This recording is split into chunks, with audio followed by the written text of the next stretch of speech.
Welcome back to Passionate World Talk Radio Network, a wholly owned subsidiary of Global Media Network LLC. Educate, enlighten, entertain. And this afternoon, this special report is brought to you about the Tennessee bill that was introduced last month when Newsweek was told that representatives were afraid to vote against immigration policies, even it would be deemed unconstitutional. They could be put in jail. Democratic State Senator Heidi Campbell, whose 20th district covers Nashville's inner suburbs, spoke after state legislators approved a bill on Tuesday that would make it illegal for lawmakers to vote for policy perceived as opposing the current administration's agenda, namely sanctuary procedure. Comment: in the old days, they used to use churches. I wonder how that would go over with a church. Something to think about. And the idea that you're afraid to vote against the sitting president of the United States for being imprisoned or possibly exiled or maybe even shot if he's having a bad day, that doesn't tell me that this is the real United States of America. They went on to say that you don't have to spend a lot of time up at the legislature to see that we're living in a totalitarian state, Campbell told Newsweek. And so Newsweek reached out to the bill's main sponsor, a Republican, Jack Johnson, as well as Republican Governor Bill Lee, for comment via email. Republican states have been keen to show their support for tougher immigration policy during both the Biden and the current administration's long-standing precedent set out by the U.S. Supreme Court, which leaves immigration enforcement in the hands of the federal government. However, this move in Tennessee comes as a nationwide polling has shown widespread support for immigration reform from Republicans and Democrats, although there is some division over the process. And at a later date, I'm going to go over the polls and the numbers of all the different presidents of how many mass deportations that they put on immigration, so you can get an idea whether the current administration is lagging behind or going way ahead of the pack. The present administration was elected following a campaign largely focused on illegal immigration and his plans to tackle it. What he did not say, well, I get ahead of myself. Senate Bill 6002 came as part of a special session of the Tennessee General Assembly aimed at delivering Lee's plans to deal with illegal immigration in the state. This legislation includes creating a centralized immigration enforcement division, changes to state issue IDs for legal immigrants, and launches incentives for local governments to participate in federal law enforcement under 287. It also creates a Class E felony for local leaders or officials who adopt or maintain sanctuary policies meant to protect immigrants lacking permanent legal status from federal authorities, despite the status being banned already in the state. Sanctuary policies are seen, like those in New York and Chicago, cover those without legal status but who have committed no other crimes. The administration, though, has vowed to overturn these policies, with Republicans in Congress calling Democratic mayors to testify on February 11th. Under the Tennessee bill, any local leader who votes in favor of such a policy and therefore against the White House administration views could be in prison for 1 to 6 years and be fined up to $3,000. Oligarch, oligarch, I do not salute you. Reminds me, this is a comment slash opinion, of the McCarthy years where a lot of innocent people were implicated or suspected of being communists, and therefore they had to be destroyed. Same philosophy, same thinking. You would think in the 21st century, us apes who escaped from the trees and became human beings would have escaped that type of retarded thinking. During the debate on the bill, Republicans and Democrats spoke out against this provision, with Campbell among them. And she spoke to Newsweek that Thursday. She maintained her concerns that Republicans were bowing to pressures from Make America Great Again members. That also applies to Make America Healthy Again as well, but I really don't see any evidence of that. But that's another comment opinion for another story. Special sessions, historically for extraordinary issues, have been employed 7 times over the past 5 years to push through the governor's agenda. And right now, we're finishing a special session to pass through a voucher scam and to establish an immigration division to support the current administration's deportation plan. Including in the legislation was a section that felonizes elected officials if they vote against his immigration policy.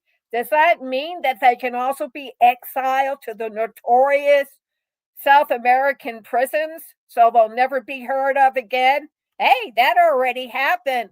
They flew an immigrant who was not a criminal. They made a mistake. Our glorious administration made a mistake and sent this guy to a notorious prison in South America, and now they can't retrieve him because he got lost in the system. How convenient is that?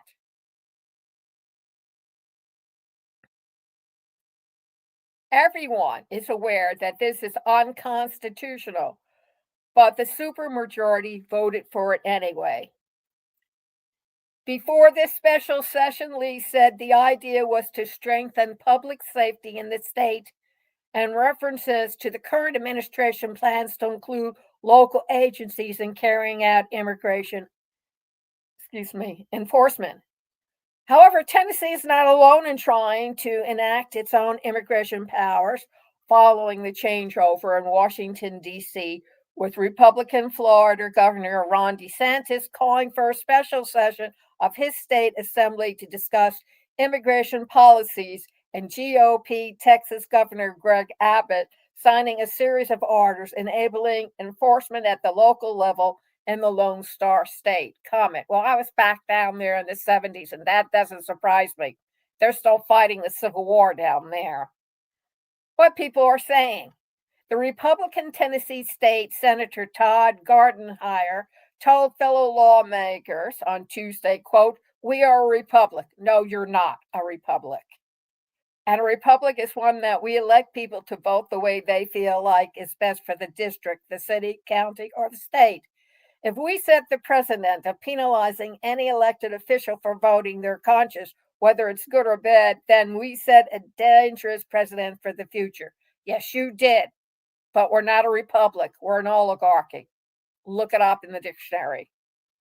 Republican House Majority Leader William Lamberth, in a press release, said, quote, "Our top priority remains the safety and interests of Tennesseans." Oh, you're not part of the United States? I always thought you were a state. "We are grateful to partner with an administration that takes border security and the public safety of Americans seriously. We expect federal laws to be enforced, and we look forward to passing common sense legislation in a special session to assist those efforts." So you criminalize people who disagree with you. Yeah, Hitler did that. He sent them to work camps, concentration camps. prisoner of war camps. And when he got bored, he would just order the Gestapo or the brown shirts, to shoot them in a mass grave. My opinion. Lee, in a press release, said Tennessee has a long track record of stepping up to secure our nation's borders and strengthening public safety. Our current administration has made it clear that states will play a major role in partnering with his administration to enforce immigration laws and keep communities safe. And Tennessee is heeding the call. Really? What happens if they go back to find out how many generations you come from a previous or a former immigration family? What happens when you get deported? Republican Tennessee Senate Majority Leader Jack Johnson, in a statement to Newsweek, said sanctuary policies directly contradict federal and state laws, creating legal gray areas that put public safety at risk. Worse, when elected officials vote to support these policies, they force law enforcement officers and other public employees into an impossible position: either violate federal law or risk their jobs. This bill ensures that no official can undermine our nation's immigration laws without accountability. Really? That's called accountability? To be called a traitor to your country and to the state because you disagree with the present administration's policy? You and I have very different viewpoints on what's constitutional and what's not. Yes, I'm the 50s generation. You know, the generation that preceded the World War II, fascism, Mussolini. Remember them? The invasion of Poland, Austria, Africa. Ring any bells? What happens next? The bill passed in the state Senate on Wednesday and now heads back to the House. If it passes there, it will head to Lee's desk. This was updated on January 30th of this year at 5:27 p.m. Eastern Standard Time. And this article was updated with comment from the Tennessee Senate Majority Leader, Jack Johnson.